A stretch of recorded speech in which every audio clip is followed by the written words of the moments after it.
away a cement company's property using eminent domain because they could. So my first fight was for a cement company. My second fight was for my kids in school. I had to become the co-president of the Pike Lake PTA. There was never a dull moment there, let me tell you that. That principal was so glad when my year was up. I was just a vein in his side. But you know what, that's my job. And then my next fight after that was the smoking ban in Hennepin County and in Minneapolis. I owned a bar for 30 years, loved it, a lot of work. I tell people that the people that came into my bar and worked in my bar and drank in my bar and ate in my bar had more integrity, more honesty, and more ethics than many of the people that I've met in politics. How do you know a politician is lying? Their lips are moving.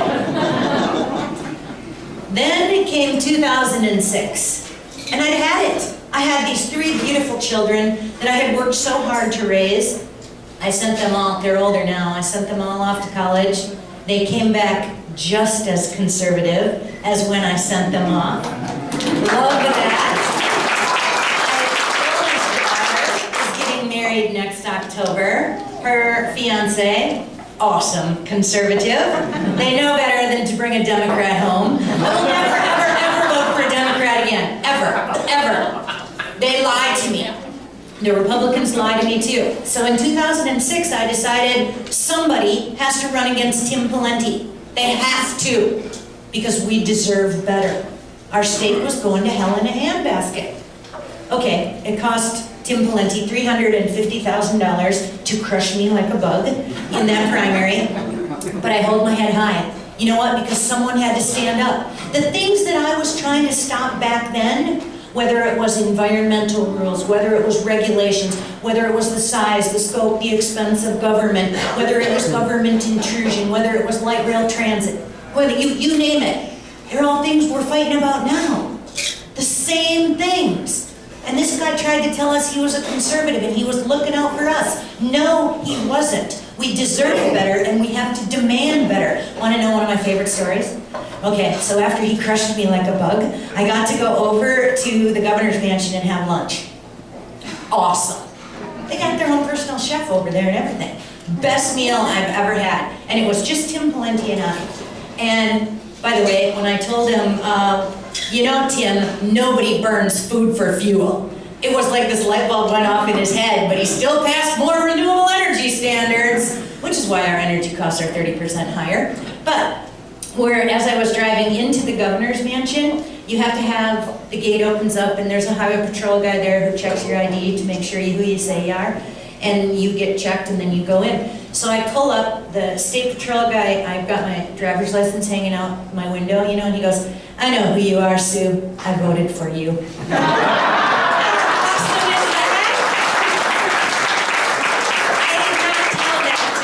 When we had lunch. And you know what? Tim Pawlenty's a nice guy. I think Tim Pawlenty did the best that he could do. But we deserve better. We deserve a lot better. Look at who's coming to that governor's thing there. We deserve better. There's one name on there and one name only that I will be coloring my circle in for. By the way, there's still 2 more names that'll be added on there most likely. But probably not before that starts. The only guy I'm voting for is Dave Thompson. You know what? Yeah, he's a great guy. He is a bold leader. No more white bread, no more milk toast, no more politicians that lie to us. No more. We need to have bold leaders who are going to turn this Titanic around. Enough is enough is enough. You're going to hear one of these candidates stand up and talk about what a great job he did when he was the majority leader. Yeah, you lost the majority, loser. Is that the kind of guy we want in the governor's chair? And then he's going to tell you about this great bill that, if only we could have gotten it passed, where it would have reduced the state workforce by 12 or whatever percentage points. You want to hear the rest of that story? If we would have just left it alone and did nothing, we would have lowered the state employee workforce 16%. So How do you tell a politician is lying? Their lips are moving. They try to tell you about this wonderful thing that they're doing, and in reality, they're not. Who knows who Ted Cruz is? Awesome! You want to talk about a bold leader? 21 hours, 77,000 words. And what is the rhino Republican establishment doing? Going after him.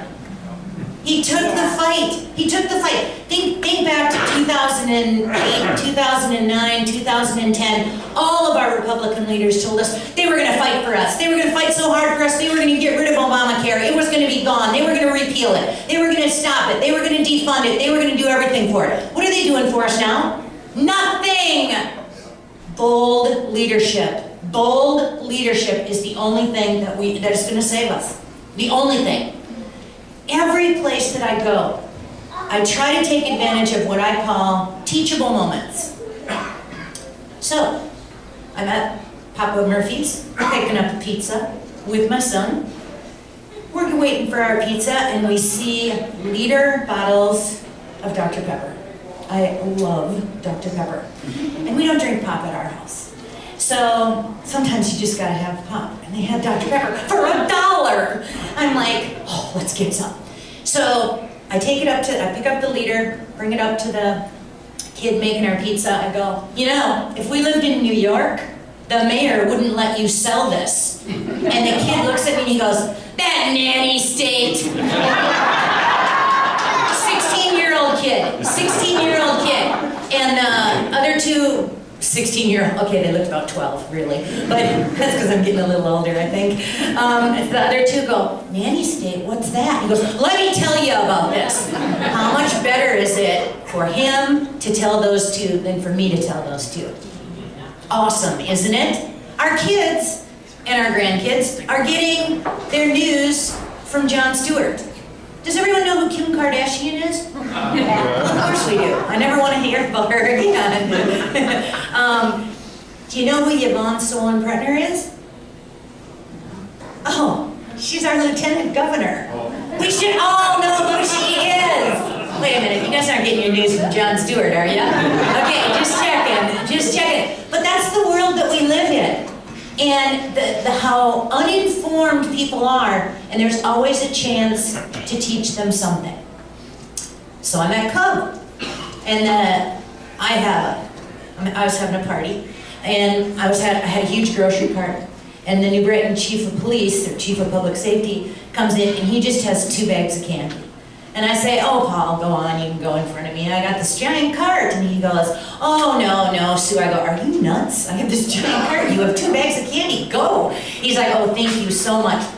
The cashier says to me, oh, I want to be a cop when I grow up. I go, you know what? You want to be a cop just like him. And I talk really loud in the grocery store, or the pizza place, or Target, or the gas station, or wherever. And I go, that's the director of public safety. He makes over $100,000 a year. It's an election year in New Brighton, people. And they're all like, $100,000 a year? I go, yeah, did you know we have 12 people in our city that make over $100,000? And all of a sudden you have people at the grocery store talking about how much money the New Brighton workers are making. Love it. More fun in the gas station. They buy a pack of cigarettes, how much? I'm always in the back of the line. I go, those damn Democrats, I'll never vote for another one of them. And the people in the gas station, they know me because I always do this, you know, and they just egg me on. Always a teachable moment everywhere you go. Local politics are so important. Do you guys have a mayor's race or a city council race this year? School board? Well, did we throw the bums out and put some good ones in? No, in fact, we showed up to vote at 5 p.m. and only 75 people had voted up to that time. Oh my This is in God. our 5th ward. 75 people. A calling tree could help with that. Okay, folks, we have to start with these local elections. We have to. Whether it's school boards, mayors, city councils, you have to. That's where you do the phone calls. That's where you do. Have you ever heard of R.T. Ryback? He's the mayor of Minneapolis, thankfully for not much longer. 35 people are running against him. Anyway, well, he's not running again, so, but 35 75 candidates. I think it'll be next year before we figure out who won, because it's ranked choice voting. It'll be great fun. RT Ryback, RT, when I owned my bar in Minneapolis, there were only 2 bar owners who were banned from his office. Guess who was one of them? Me. And I wear that as a badge of honor too. Everywhere is a teachable moment. You know, it's so easy to want to get in, to want to fight about the things at the federal level, to want to talk about Ted Cruz, to want to talk about Obamacare, to want to talk about the debt ceiling, to want to talk about Dodd-Frank, to want any of these different issues. But you know what? You make the biggest difference at home. You make the biggest difference at your local levels. And the Democrats were really smart when they took over the local levels, because then they use that for their bench. So their bench can start moving up to statewide races and ultimately federal races. I think back in 2004, 5, 6, 7, thanks to people like Tim Pawlenty, thanks to the people like Norm Coleman, squishy, white bread rhinos, and you know what? I'll throw Ron Carey in there, and I'll throw Michael Broadcorp in there, and I'll throw Tony Sutton in there. I'll throw them all under the bus. I think they helped destroy the Republican brand, and it's our job to fix it. We have to fix it. I think because they crushed down good candidates in so many different areas, not just me, because my advice is to you, don't start out running for governor. Start out a little bit lower on the food chain, definitely. They crushed down so many good people, so many people who could have made a difference, that it hurt us. It destroyed our brand. And I think people like John McCain now, who's calling Ted Cruz names, or Lindsey Graham, people like that, they're hurting the Republican brand even more. And of course, they don't have one nice thing to say about the Tea Party people. They don't have one nice thing. They all claim to be conservatives, but they aren't. They aren't. And we have to start calling them on it, and we have to start throwing them out. I want you to think back to 2008. Norm Coleman. Think about that. Mark Ritchie told me we had 25,000 more ballots than registered voters. 25,000 more ballots than registered voters. How does that happen? They cheat. In last summer, I ran for Ramsey County Commissioner. In one particular precinct that I ran in, Little Canada 1, it leaned Democrat 17 percentage points. So I door knocked, and I'm like, whoa, this just doesn't feel like a district that leans Democrats 17%. So I called the Republican Senate candidate, and I called the Republican House candidate, and I said, hey, April, hey, Ken, does that feel 17% Democrat to you? And they said no. And I said, I'll tell you what. Let's each door knock it again. Let's put an election judge in there. And let's put a poll watcher in there. I won the precinct. April King took 48%, and Ken Rubenzer took 46%. We've got to have people in these election judge absentee ballot board seats paying attention to what's going on. Olmsted County is one of the areas where there are more ballots than registered voters. St. Louis County, who did I see here from Duluth? St. Louis County is where Mark Ritchie said the big bulk of them come from, and of course Hennepin and Ramsey. We've got to change this. Okay, let's think about this past legislative session. Mark Dayton. I don't believe Mark Dayton is going to run. I think he's going to be a one-term governor, and he's going to step down. I think we will see someone like R.T. Ryback or someone like Tom Bach up from the Iron Range. He's the majority leader in the Senate. I think we will see someone like that run. I also think we might see Amy Klobuchar run to set herself up for a presidential run. So we're gonna see some really interesting things coming. This next election, everybody thinks it's gonna be Mark Dayton. Mark my words, it's not. He's not healthy. Has anybody seen him recently? He's not healthy. He is not healthy. There is something physically wrong with him. Mentally wrong with him. There are rumors on the street is that he's drinking again. Rumors are on the street that because he was drinking or his meds or whatever it was, he he fell and hurt his hip, and he was down here for some thing with his back, or, and you know, who knows what any of those things are true, but I'll tell you, and then him coming out and saying he wasn't, might have a different running mate, I think that's just another indication that he's not gonna run a second term. But whatever, all the better, bring it on, go Dave Thompson. Did I say that? Yeah, good, go Dave Thompson. Again, bold leadership is what we need. Now, well, and Tom Emmer, I love Tom Emmer up in the 6th Congressional District. You know why? Bold leader. Not afraid to say what he means and mean what he says. He can defend his conservative principles. Totally defend them. And that's what we need. No more, I'm not gonna talk about it, no more of any of it. Okay, 2013 legislative session, the good, the bad, and the ugly. The only good thing that happened during the last legislative session, it ended. That was it. They did so much damage, and I actually brought along a list of some of the damage that they did, which is horrendous. And there's going to be a lot more coming up this next legislative session. We'll see a gas tax, we'll see a transit tax, we'll see an alcohol tax, we'll see a minimum wage increase, we'll see a bullying bill. There's a lot of bad stuff left to do. You know, the Democrats control everything. They control every constitutional office, and they control the legislature, the Senate and the House. Only the House is up for re-election now. We have to turn that around. We have to turn that around. And when I say we have to turn it around, I don't mean turn it around like we did in Washington, D.C. We have these Republicans in the House who are supposed to be guarding the hen house. Are you kidding me? They're eating us up, just like the Democrats. How do you tell a politician is lying? Their lips are moving. You know, it gets so confusing whether you're talking about the vote on cloture, the vote on repealing Obamacare, the vote on defunding Obamacare. All you need to know is they're taking enough votes to cover their ass. That's all they're doing. Every one of them is going to be able to go back home and say, I voted exactly the way my constituents wanted me to vote. And it's disgusting, and it's appalling. When you look at the right side of the aisle, they promised us. They promised us when they were running for re-election, they promised us when they had their town halls, they promised us in their fundraising letters and any other correspondence that we had, they promised us they'd repeal Obamacare. How's that working out?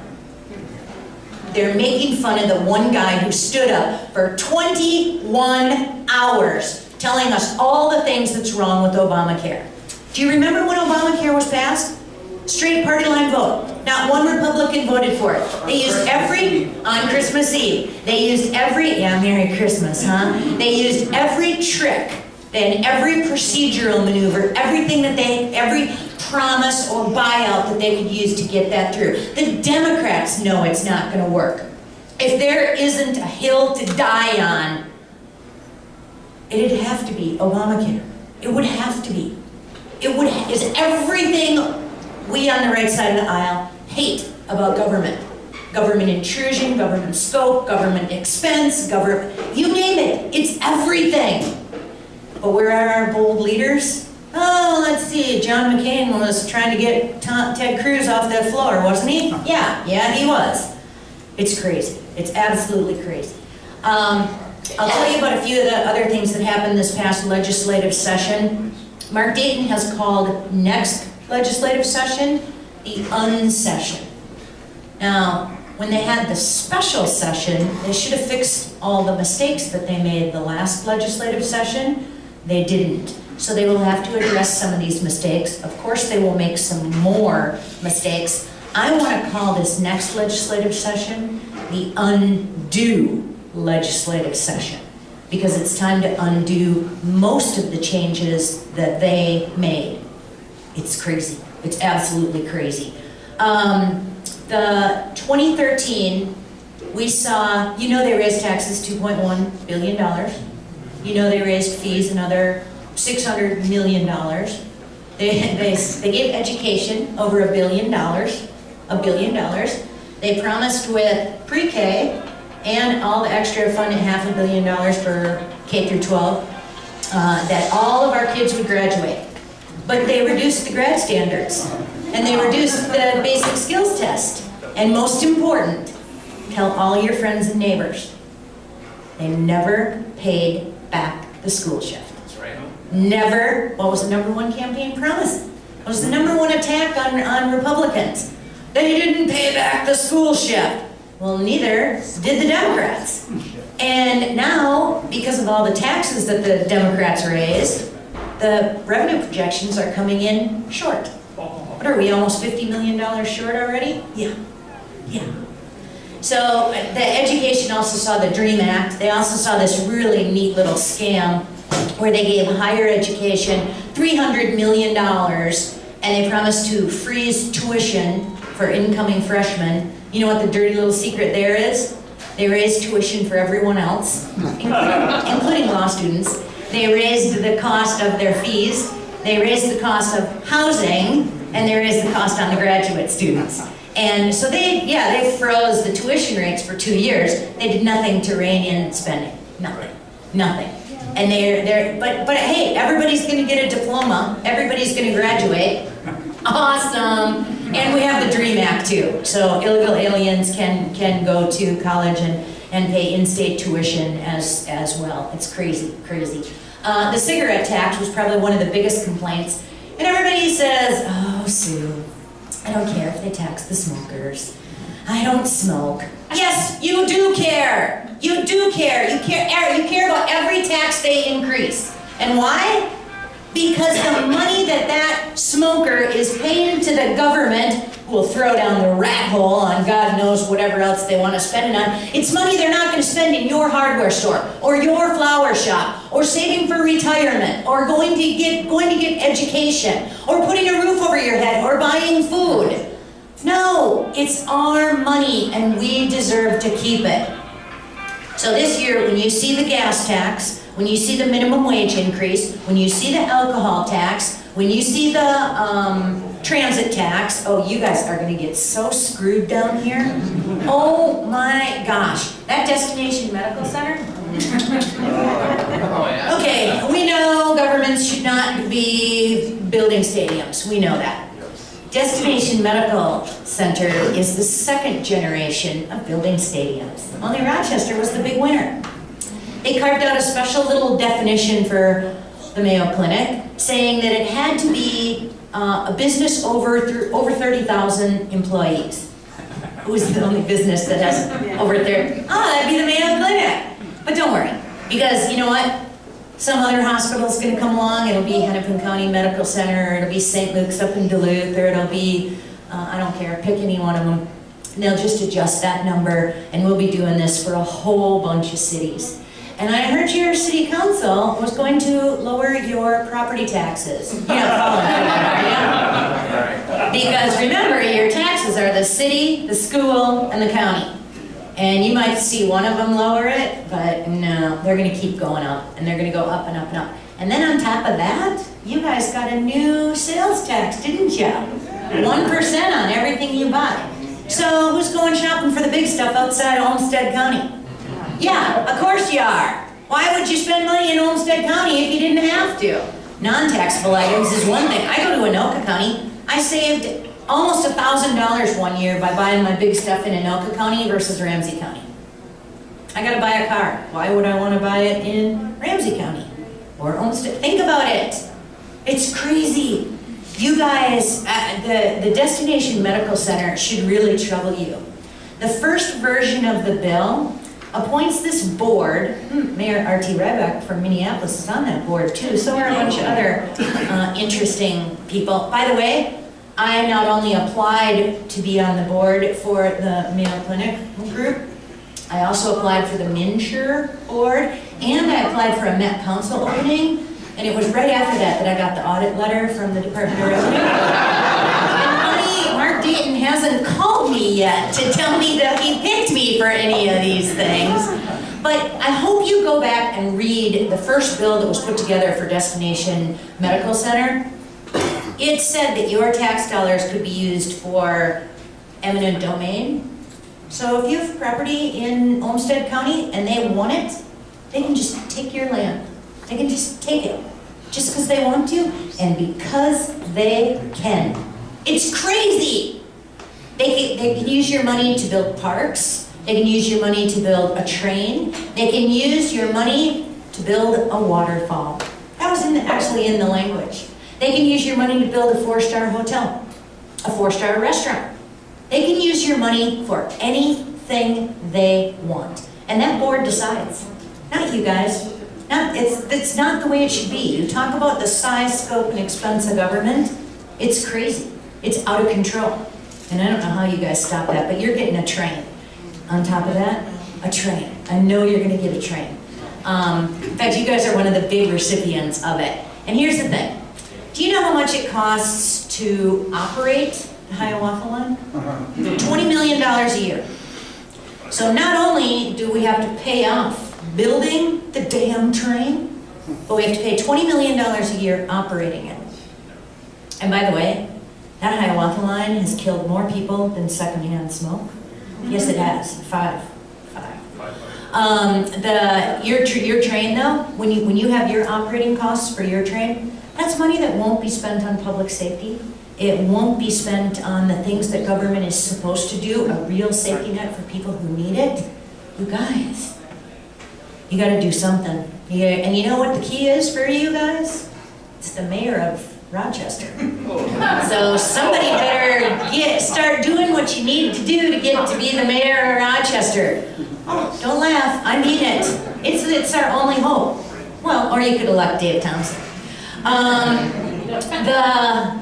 There were a lot of bad things that happened in the 2013 legislative session. I hope you will listen to my podcast or listen to my radio show. For football now, some of the shows are a little bit shorter, but I cover all of this stuff. I cover stuff that's happening in Duluth. I cover stuff that's happening in Rochester. I cover stuff that's happening in the metro area, because everything that happens to me is important, whether it's at a local level or whether it's a federal level. And there's one thing I want to tell you. When I was at the state fair this year, our #1 selling t-shirt was the NSA t-shirt, now spying on Americans. And then it said nasty stuff underneath it, but whatever. Do you know who was buying it? The kids. They're going to be our saving grace, you know. They're going to be our saving grace. They are going to get things under control. They're going to elect bold leaders. They are going to be those bold leaders. And they are going to say, you know what? We're not going to allow the politicians to get away with this anymore. We are going to take our country back. We are going to rein things in. We are going to have the proper role of government. And I'm going to do everything I can to help them now and in the future. We owe it to them. They are our future. On that note, let's take some questions